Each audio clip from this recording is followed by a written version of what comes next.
तो ऐसे ही एक व्यक्ति किसी जन्म में कोई प्राणी कोई आत्मा परमात्मा से विमुख हो गया, भक्ति ना करी, छोड़ गया, तो उनको फिर लेता है भगवान शरण में। एक किसान के घर जन्म हो गया उस पुण्यात्मा का। अब कहते हैं जो जन मेरी शरण में एक बार आ गया, परमात्मा कहते हैं हमारी शरण में एक बार कोई प्राणी आ गया तो फिर उसको जब तक वो पार नहीं हो लेगा उसके पीछा हम छोड़ना को नहीं। जो जन हमारी शरण है ताका हूं मैं दास, और गेल गेल ला गया फिर वो जब लग धरती आकाश। तो उसी विधान से परमात्मा उस किसान के पास गए और किसान से कहा कि भाई, किसान पहले बैठे, राम रमी हुई, क्योंकि पिछले संस्कारी जो भक्त होते हैं वो कहीं भी जन्म ले लो उनमें वो भाव श्रद्धा बनी रहती है। आओ महाराज जी बैठो जी, बड़ी आसन दे दिया, आप नीचे बैठ गया भगत की तरह। तो महाराज जी होते हैं, अपने भक्ति का ज्ञान सुनाते हैं, परमात्मा की चर्चा शुरू कर दी। तो वो किसान कहने लगा, कहाँ जी भक्ति तो मैं करता हूँ, क्या भक्ति तो मंदिर में जाता हूँ, शिव जी की पूजा करता हूँ। फिर सारी बात बताई, भाई यह भक्ति ठीक नहीं, भक्ति की विधि ये है जो आपके शास्त्रों में लिखी हुई है, कैसी करो। अच्छा जी ठीक सत है, भक्ति भी कराएंगे भाई, फिर उपदेश ले ले। अगना जी नहीं, ये तो बच्चे छोटे छोटे हैं, ये थोड़े से ठीक हो जाए, अपना काम संभालन जोगे, फिर महाराज जी तेरे आप पक्का चेला बन जाऊंगा। लाख समझाने पर भी नहीं माना, यही कहता रहा। परमात्मा चले गए। कुछ दिनों के बाद फिर गए, देखा क्या किसान के 2 लड़के थे, उन लड़कों के भी बच्चे हो रहे, उन खिलाने लग रहा खूब प्यार से, सीने से लटा रखे पोते। परमात्मा फिर गए, किसान भाई भगत जी देवता तेरे बच्चे भी समझदार हो गए हैं और खेत का काम संभाल लिया, तू आजा भक्ति कर ले, नाम ले ले। ने बोला महाराज जी देख छोटे छोटे पोते हैं, बच्चे खेत में जहाँ हैं काम कर रहे हैं और मैं इनको बाद में संभाल रहा हूँ, अब मुझे फुर्सत नहीं है, थोड़े ही बच्चे पोते बड़े हो जाए थोड़े से, फिर मैं भक्ति करूँगा। बहुत कहने पर भी नहीं बोला, ना बाबा जी दुखी ना करे मैंने, क्यों पोते घने प्यारे लग गया करे। यह काल का एक भयंकर जाल आगे और बढ़ा देता है उसके ऊपर।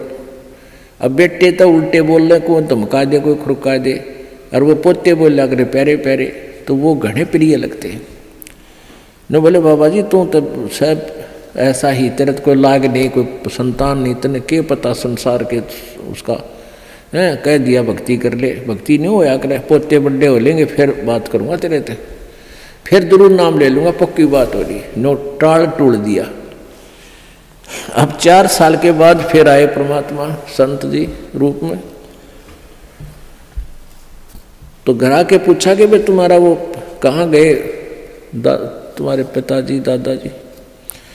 वो पता चला कि वो तो मर गए, 4 साल हो गए, मृत्यु होगी। मालिक को तो पता था, क्या था कि खेत में उन्हें का बैल बन गया, आके बैल बन गया, बैल की जूनी प्राप्त की, और खेतों में उसका बेटा उसको हल में जोत रहा। अब परमेश्वर वहां पहुंचे, वो लड़का भी जाने था, महात्मा कई बार करते, रोक दिया, कहा महाराज जी कैसे आना हुआ कि भाई डट जा तेरे बाबू, तो 2 बात बतलाऊंगा। उस बैल के कान में निकट सी जाकर कहने लगा, रे भगत अब तो आजा मेरी शरण में, तेरा शरीर छुटवा दूं बैल का, और नाम दे, तेरे को मनुष्य जीवन दे दूंगा, और तू चाल देख ये दुखी हो रहा, तेरा लठ लग गया, तेरा बेटा लठ मारे हैं, और तेरी के दुर्गति हो रही, तो के कह है वो बैल। न्यू कह बाबा जी तू बोल रहा मत, अब मैं यहाँ से मर जाऊंगा, दूसरा बैल आ गया, वो थोड़ा काम करेगा, मेरे बेटा ने टोटा हो जाएगा, वो तेरा गजब हुई हो। परमात्मा बोले अच्छा भाई कोई बात ना, ले धन बना तो बेटा के। अब कुछ दिन के बाद वो बैल भी मर गया, मृत्यु के बाद वो सांप बन गया। अब सांप को एक याद होता है उसने कहीं धन गाड़ रखा, पहले जमीन में दबाया करते चोरों के डर से, धन जेवर दाब दिए, पैसे चांदी के हुआ करते सिक्के, वो लको दिए, छुपा दिए। तो सर्प बनकर वो वहीं घूम रहा है। अब वो पुत्र वधुओं ने देख लिया, शोर मचाया, सांप सांप, उन बेटिया ने मारा लठ उसका, वो मोरी में गए निकल गया, पर एक दो लाठी अच्छी लगी उसके, कंडे में हो गया बीच तय।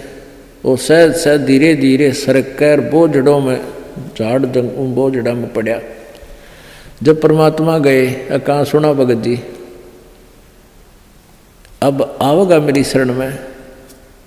न्यू बोला जी जान बचा दो मेरी और अपनी शरण में ले लो। मैंने देख लिया कोई नहीं किसी का। परमात्मा बोले सांकड़ी तोड़वा का आया तो मेरी शरण में आया था, पर ये हड्डी तोड़वा के, पसड़ी तोड़वा के, जब आई तरह समझ में कोई नहीं किसी का। और हम रोज रोन लाग रहे, कोई किसी का, कोई ना अपनी भक्ति करो। कहते हैं एक लेवा एक देवा दूतम, कोई किसी का पिता नहीं पुतम, ऋण संबंध जुड़ा एक ठाठा, अंत में सब 12 बाट।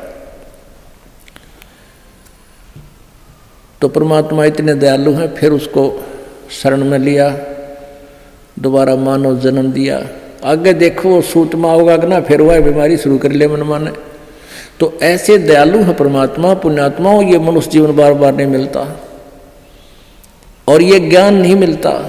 आपके ना जाने कौन से जन्म के पुण्य, बिना गिनती के असंख्य पुण्य आपके साथ हैं, और विशेष कृपा परमेश्वर कबीर जी के आपके ऊपर है, जो आप यहाँ पहुँच रहे हैं, और ये ज्ञान आप तक पहुँच रहा है उन पुण्यात्माओं के न्यारे कर्म इस दुनिया में। और परमात्मा कहते हैं समझा है तो सिर दर पाओ, बहुर नहीं रे ऐसा दाव। बोल सतगुरुदेव।